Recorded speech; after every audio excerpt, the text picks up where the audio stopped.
আজিৰ এই ভিডিঅ'টোৰ থাম্বনেইল দেখি আপোনালোকে নিশ্চয় গম পাইছে এই ভিডিঅ'টো কোনটো বিষয়ৰ ওপৰত হ'বলৈ গৈ আছে।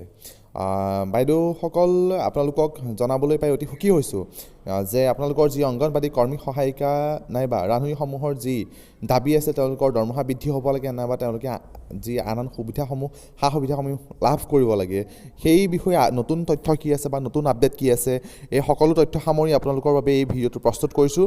গতিকে এনেধৰণৰ ভিডিঅ'সমূহ পাই থাকিবৰ কাৰণে চেনেলটো ছাবস্ক্ৰাইব কৰি দিব আৰু কাষত থকা বেল আইকনটো প্ৰেছ কৰি দিব যাতে এনেধৰণৰ খা খবৰসমূহ আন সকলোতকৈ লাভ কৰিব পাৰে।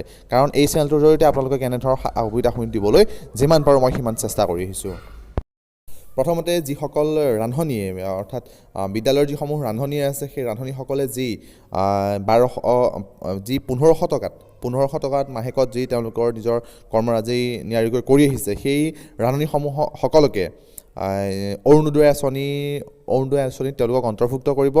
অৰ্থাৎ অৰুণোদয় আঁচনিত যি মাহেকত 1250 টকাকৈ পায় সেই অৰুণোদয় পইচাখিনি এই ৰান্ধনীসকলক দিয়াৰ ব্যৱস্থা কৰিব। এইটো ৰান্ধনীসকলৰ বাবে এটা অতিকৈ গুৰুত্বপূৰ্ণ খবৰ। ইয়াৰ পিছত মই এতিয়া অংগনবাদী কৰ্মী সহায়িকাসকলৰ যি দৰমহা বৃদ্ধি প্ৰসংগ আছিলে সেই দৰমহা বৃদ্ধি প্ৰসংগত আমাৰ যিসকল জনপ্ৰতিনিধি আছে সেই জনপ্ৰতিনিধিসকলে ইতিমধ্যে কেইবাটাও অভিযোগ তেওঁলোকে দিছে যে অংগনবাদী কৰ্মী সহায়িকাসকলৰ যি মাননি সেয়া মাননি বৃদ্ধি হ'ব লাগে। তাৰ এই বছৰৰ অৰ্থাৎ 2024 চনৰ প্ৰথম ভাগতে তেওঁলোকৰ দৰমহা বৃদ্ধি হ'ব। যিহেতু এতিয়ালৈকে চৰকাৰখনে যোৱা কেইটা বছৰত যিসমূহ আঁচনি গ্ৰহণ কৰি আহিছে সকলোবোৰ আঁচনি মহিলাসমূহৰ জনকল্যাণমূলক আঁচনি ইতিমধ্যে কৰিছে। গতিকে যিসমূহ অংগনবাদী কৰ্মী সহায়িকা আছে তেওঁলোকে অতি নিশ্চিন্তভাৱে থাকক যাতে তেওঁলোকৰ যিসমূহ প্ৰাপ্য আছে তেওঁলোকে যিসমূহ পাব লগা আছে সেই পাব লগা বস্তুখিনি তেওঁলোকে অতি সোনকালে পাবলৈ সক্ষম হ'ব।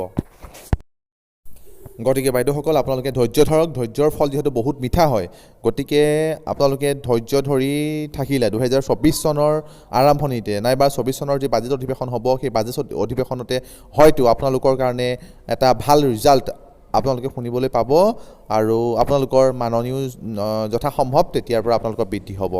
গতিকে বাইদেউসকল এনেধৰণৰ ভিডিঅ'সমূহ বা এনেধৰণৰ দৰমহা সংক্ৰান্তীয় যিসমূহ খবৰ আছে এই খবৰসমূহ পাই থাকিবৰ কাৰণে আমাৰ এই চেনেলটো ছাবস্ক্ৰাইব কৰি দিব আৰু সদায় চেনেলটো ভিজিট কৰিবলৈ নাপাহৰিব। ধন্যবাদ।